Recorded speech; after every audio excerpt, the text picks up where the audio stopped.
All right, welcome into another episode of Tigers Radio Podcast here at MotorCityBengals.com. I'm Rogelio Castillo. Alongside me is Chris Brown.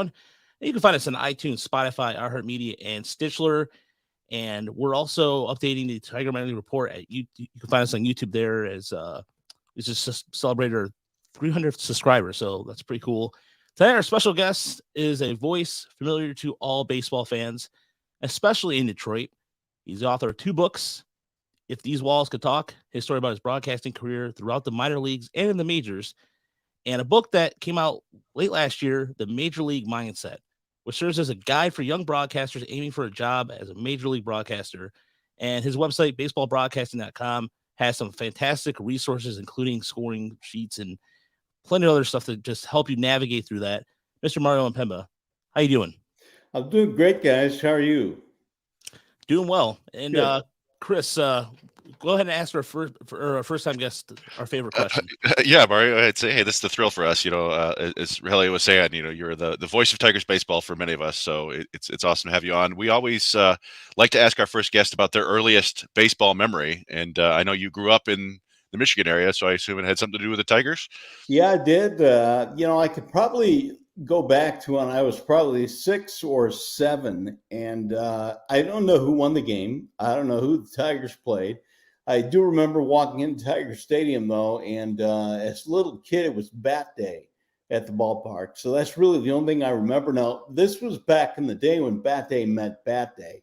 It was the legit bat that they gave you, and it wasn't one of these little, tiny ones, mini ones you find in the gift shop.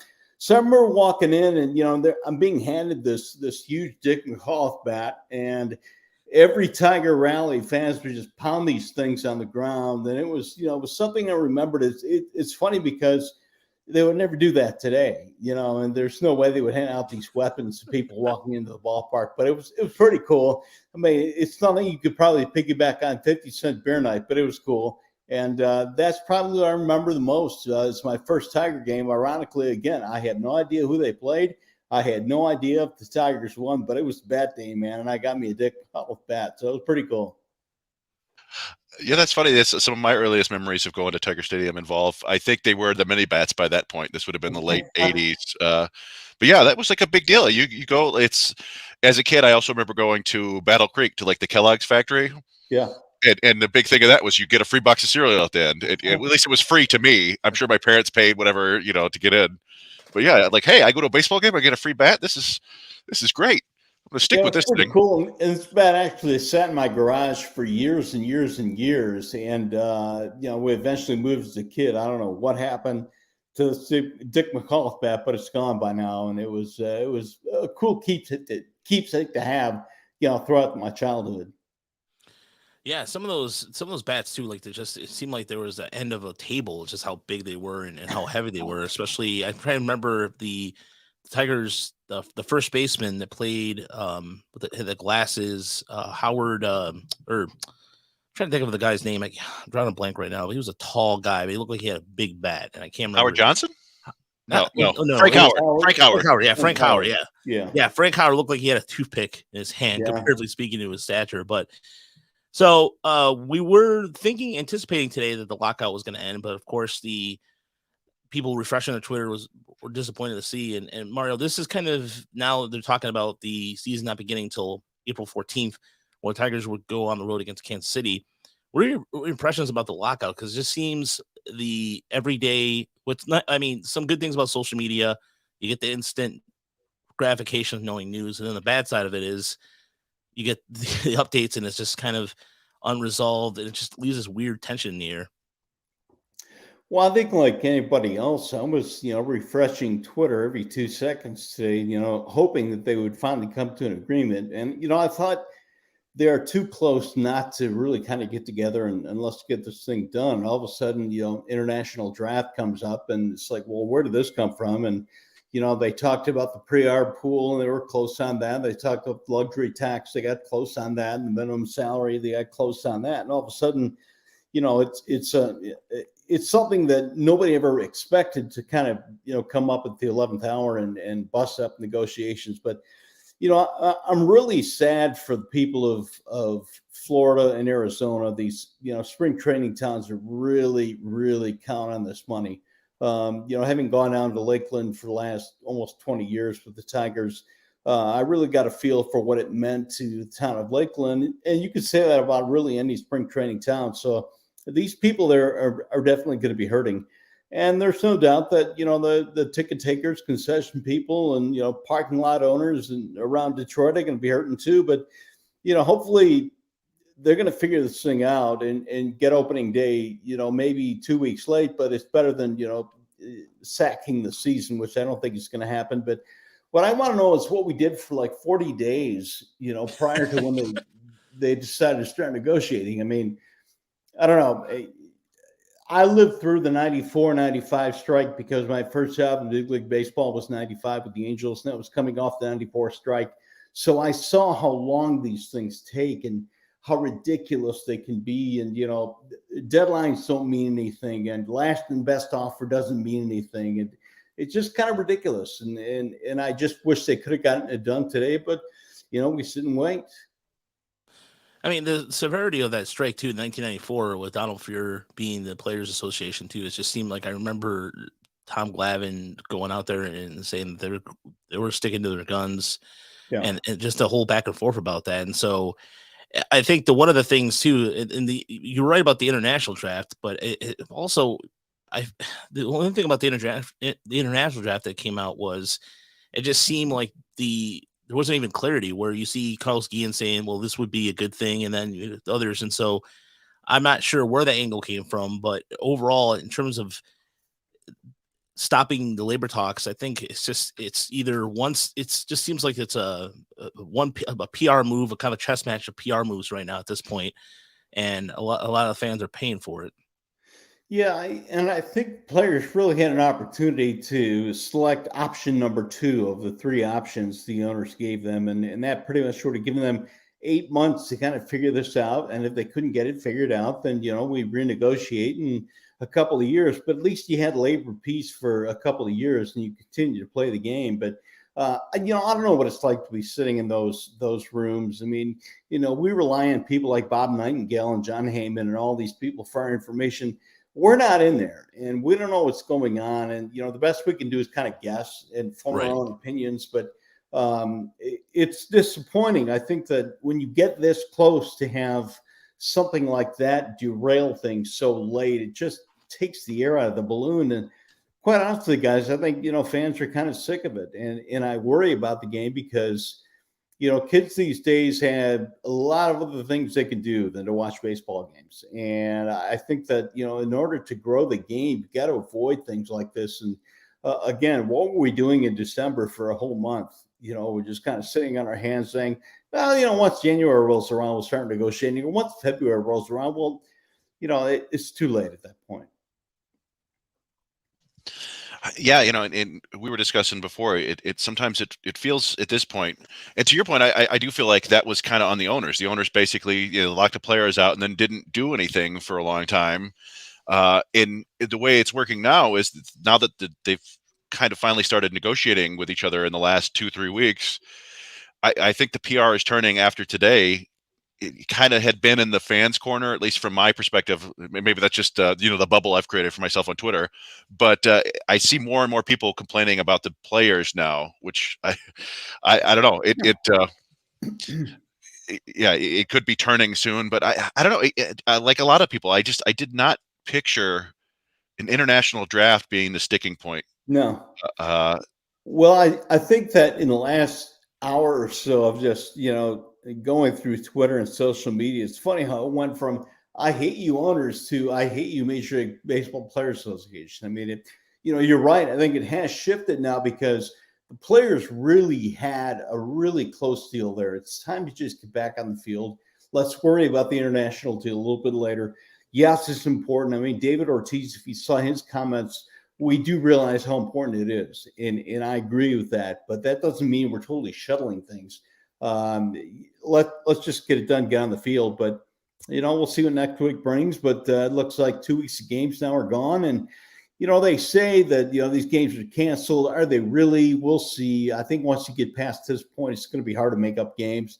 Having gone through a big league schedule, you start taking away off days, and that's not good because off days are gold to players and broadcasters, by the way, during the big league season. So you start adding days on to the end of the year. You start taking off days away, and now you're going to have problems because now you're playing, 15, 16, 17 straight days, and that's not good. Yeah, no, I seem to remember discussions about having nice off days in Chicago, which is always seemed to be Yeah. a good thing. Chicago's up there.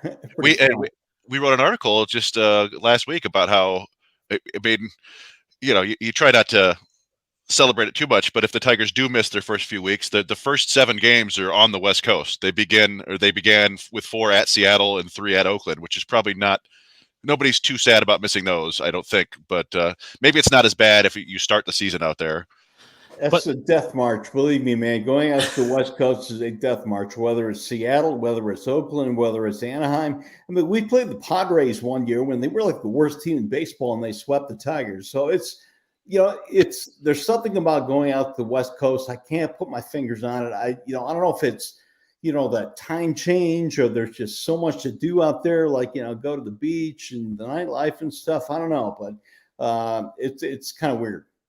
Yeah, because I remember you experienced this on both ends, being an Angels broadcaster too. The Tigers have only had, I think, since 1993 winning series since till recently in Anaheim, and I don't know what it is about that stadium. It's always mystified me. In Oakland, they've done okay to a certain extent, but the Angels, every time I'm like, oh man. And even when I'm trying to think of, even I think it was Sparky had one of the last seasons, and then even during the big run they had from 2006 onward, no success in Anaheim. No, and it's really a great ballpark. I mean, you talk to a lot of the players who play on that field. They love the field. I see the infield is smooth. It's great. The sight lines are awesome. You get good reads on fly balls to the big A, and it's a great place to play. But, I think part of the problem in Southern California is that so many players are from that area. So when the Tigers would go to play the Angels or the Dodgers or anybody in the West Coast, all of a sudden the pass list becomes pretty big. And all of a sudden you've got a lot of family at the ballpark, or, you're heading out and spending time with families. And that maybe divides your attention a little bit. I don't know. Maybe I'm grasping at straws, but I certainly think it's easier to go into Cleveland or Kansas City or Baltimore where you know that players don't have families waiting for them than it is to go on the West Coast, because so many players are from Southern California that it becomes an issue.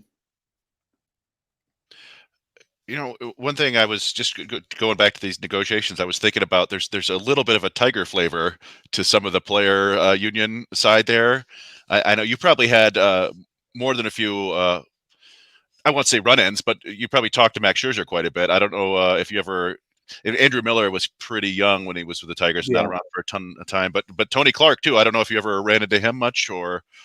Not really. Max probably would be the guy that I spent most time with and had most of my interactions with. And it's not surprising to me that he's kind of taken a lead here among the players as one of their, people that wants to be heard. I mean, Max is a really, really intelligent guy. I mean, really intelligent. I mean, he's obviously a tremendous baseball player, but this guy's very analytical, and that's the first thing I noticed about him or realized about him when he played for the Tigers.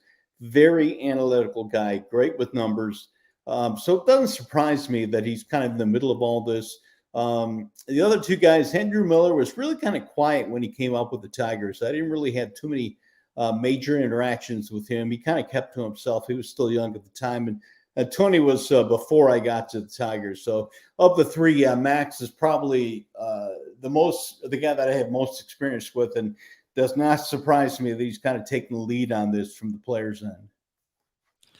So Mario, when did you decide to go into broadcasting? What was that moment in your youth that was just like, you know what, this is my career. This is something I want to do for the rest of my life.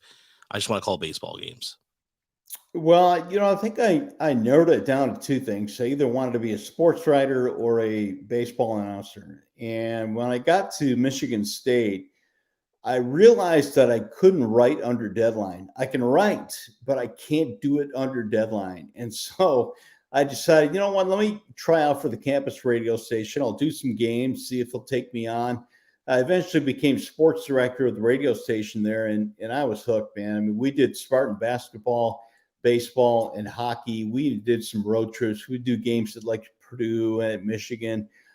It was really a really cool experience for me. But really, until I got out of college and got my first job in pro ball, which was in the minor leagues in Peoria, Illinois, back in '87, doing a full year of baseball, pro baseball, it really opened up my eyes to how difficult it is. I mean, we did 144 games. And I remember doing the first game, and I put my headsets down, and we had just did a 4.5-hour game with 2 rain delays. And I thought to myself, we've got like 143 more of these to do.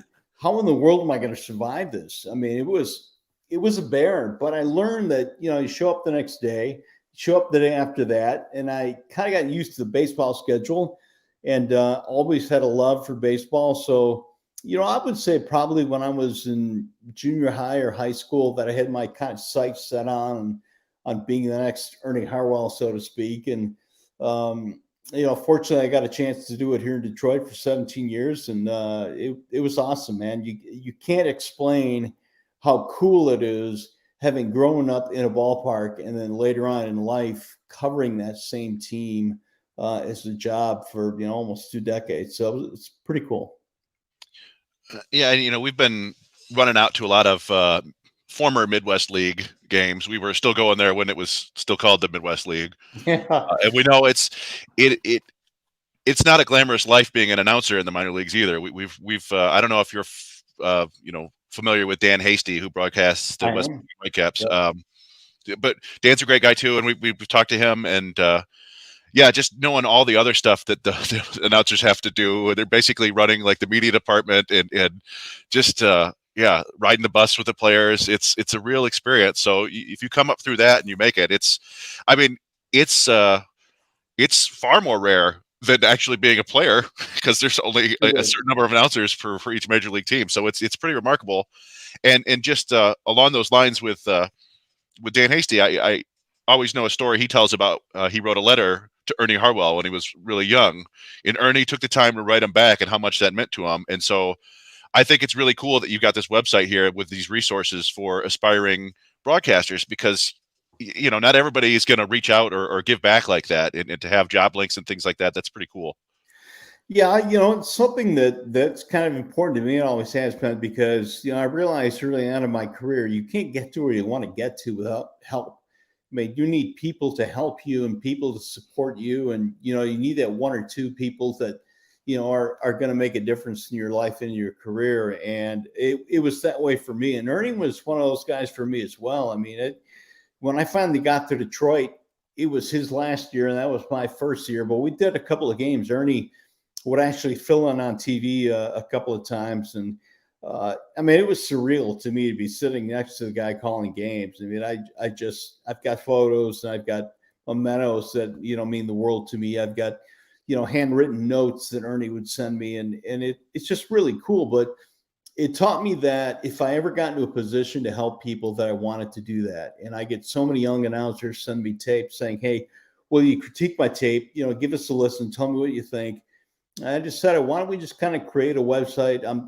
It's still very much in the formative years right now. I need to really start to build it up. But, as we go, I think we'll build more resources on there, and hopefully young announcers from across the country can utilize it. Especially because you look at the way schools are these days, it seems sometimes of course, Michigan State has a great impact radio program. They do a fantastic job of broadcasting, of course, Central Michigan. But you hear some of these radio stations, they're not doing internships, and for anybody in the area, those familiar with Specs Hours no longer around. So, Mario, I think the resources are fantastic for anybody out there. That it is hard. It really is something to get in baseball.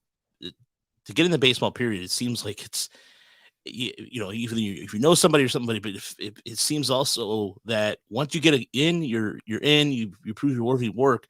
But yeah, it's just to have these resources out there, especially the game prep stuff, that's little things that people don't think about. Yeah, I think sometimes I wonder, am I getting too far into the weeds on this? Am I getting too technical? And do I need to really get into some of these topics? But they were important to me because I had to master these things to get to the big leagues and even to stay in the big leagues. Little things like learning how to interview, learning how to keep your mouth shut when somebody answers the question. Little things that you kind of realize over the years that these are important things.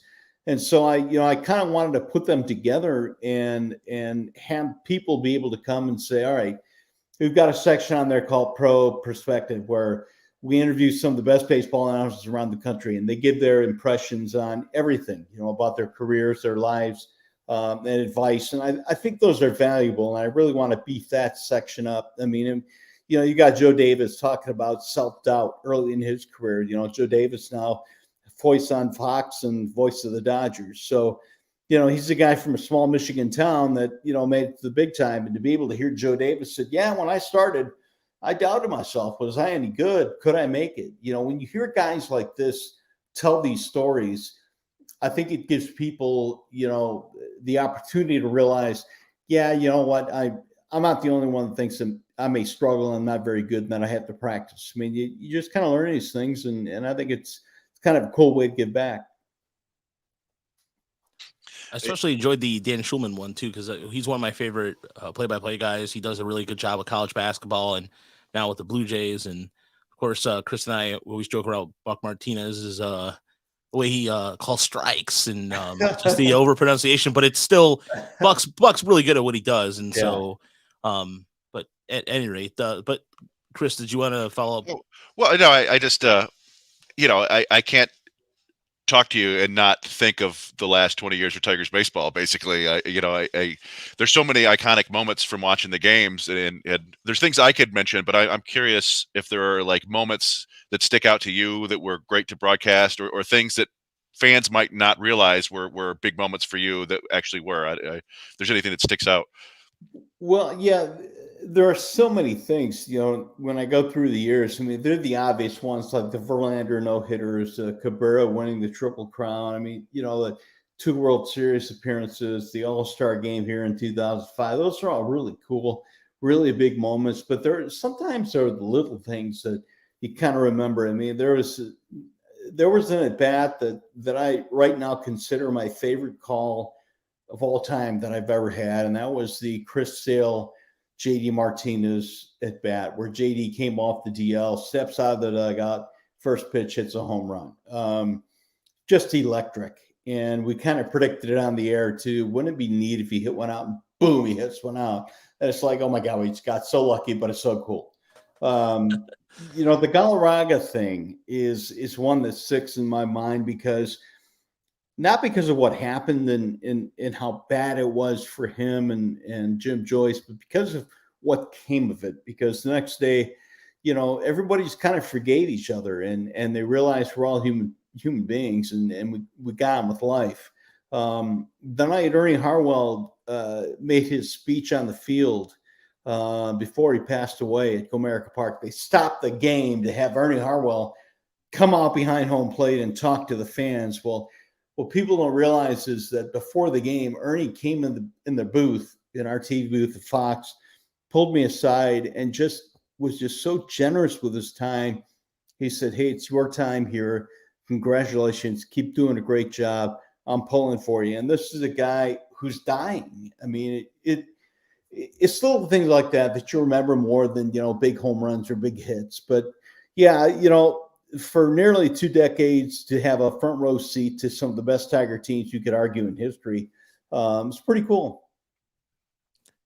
I can say that 2014 rotation is probably 2013. It has to be the best rotation of all time. I can't. 2013, yeah. The 2013 rotation, considering that we sat through. I joke about the 90s Tigers. I mean, the Lima time days. Some of the high, like the 96 team was. It's just one of the worst ERAs of all time. But that 2014 team, just how they came together as a rotation, and something we're not going to see anymore, Mario, which is 3 pitchers that are going to throw 200 innings. Yeah, you're probably not going to see it. I go back to that 13 team. You had Verlander, Scherzer, Fister, and Sanchez, and that's pretty formidable too. I mean, three of those guys had better than 200 strikeouts. Then you have Verlander, Scherzer, and Price, 1, 2, 3, and you get swept by the Orioles. So I mean, postseason is just so. It's just a crapshoot, and that if that didn't teach you that anything can happen in the postseason, to have Verlander, Scherzer, and Price get beaten in consecutive games, then nothing does. But I look back at that 13 team as, for me, probably my second favorite team to cover. I would still go with those 6 because they came out of nowhere. Nobody gave them the chance.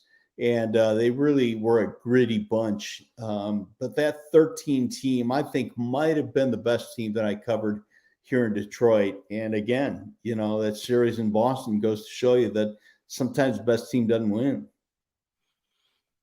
Yeah, especially yeah. That's a every time I think about even the 2012 team in the World Series against the Giants, that was the Giants could do no wrong, and there was it's especially now it's crazy to think it's been 10 years since then. But speaking of the Tigers, the current rotation right now looks promising. You have Harry Skubal, you have Casey Mize, you have Matt Manning. There's a lot of young pitching, and there seems like to be, when you see on social media, all the gadgets, the wall, the pitching, was it the R-band thing I saw on there, Chris? I can't remember exactly what it was, but this rotation last year, I mean, under AJ Hinch, the Tigers team, I'll be honest, really surprised me last year. They came together well. What were your thoughts about the team last year? Because it just seems like everything was like a perfect storm of it. Just even on the defensive side of things, this is a team that has struggled defensively in the last few years, and you wouldn't notice it last year. I mean, minus the shortstop a little bit, but it just seemed like they were a team that was on a mission a little bit. Yeah, they were, and they got some performances probably they didn't expect, from Mikhail Badu, and they've got some good young guys coming up. But I think you mentioned the rotation when you start talking about Mize, Manning, Skubal, and now you got Eddie Rodriguez as a veteran in that rotation, and Turnbull coming back probably, if not the end of the year next year. That's pretty formidable.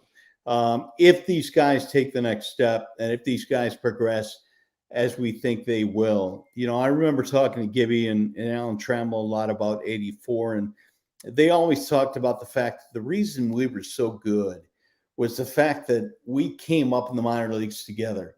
We played together, from A-ball to AAA to the big leagues.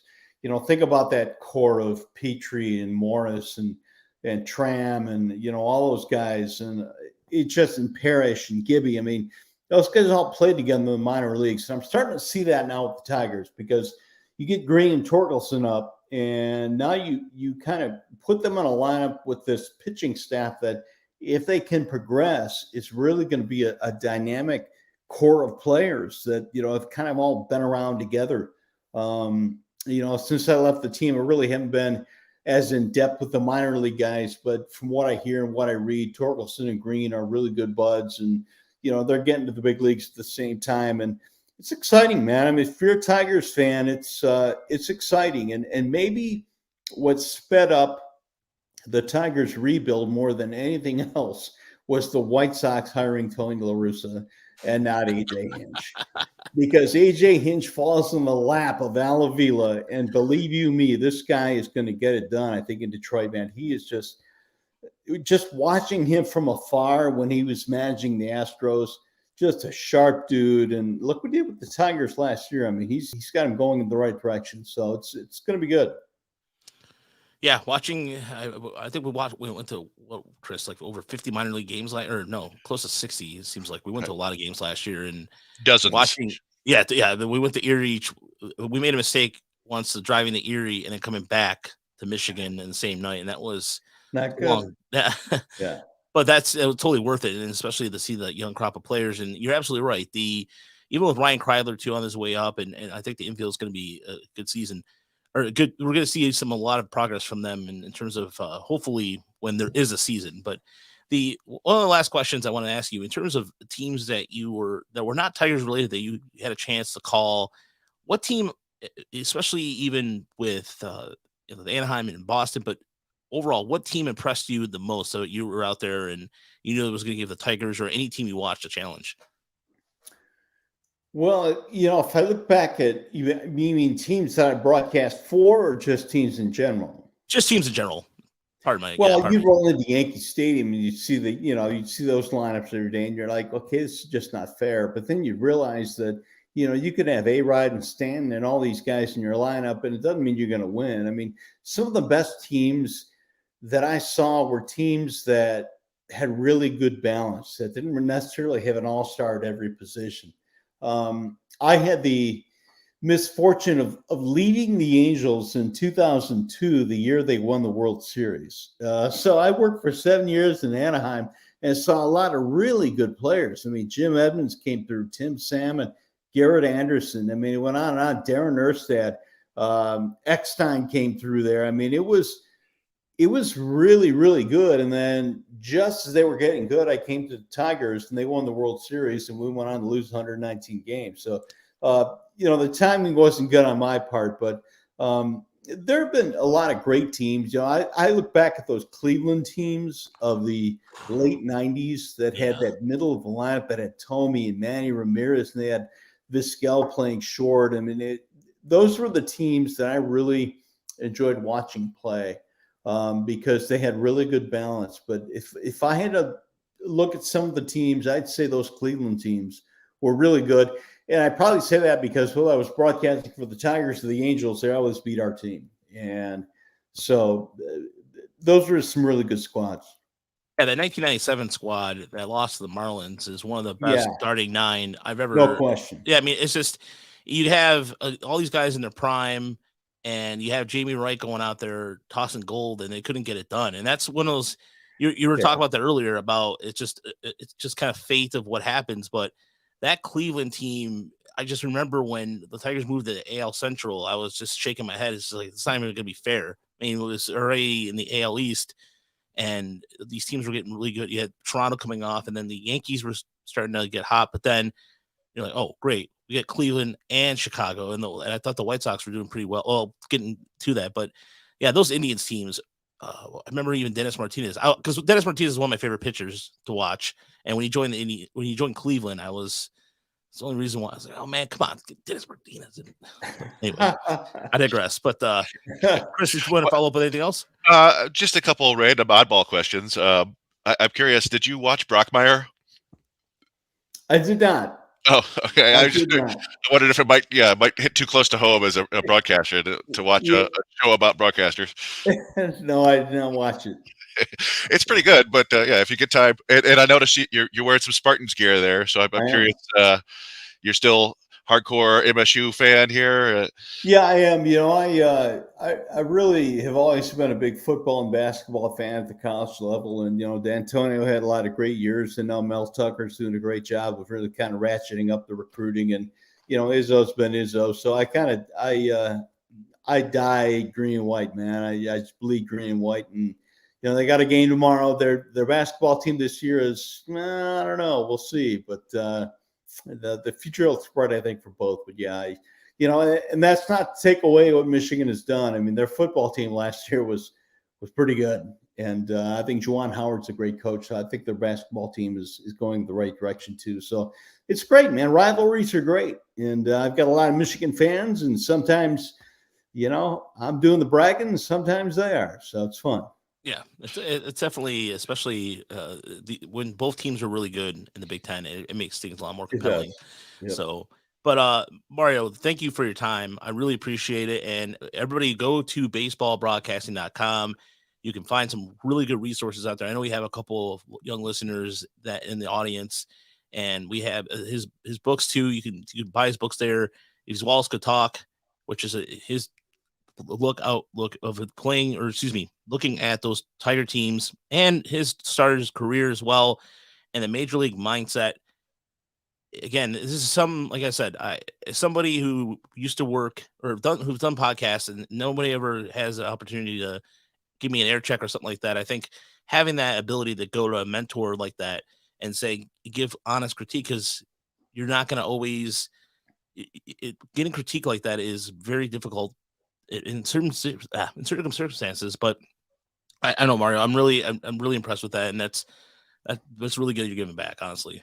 Well, guys, I appreciate it. Thanks so much for talking about the website. And again, yeah, it's baseballbroadcasting.com. And we'd love to listen to your tape. And if not, just kind of, cruise by, use some of the resources and help yourself out if you're a young announcer. And we'd love to help you. Awesome. All right. Let me. Thanks so much, Mario. Thank you. All right, guys. So it's good to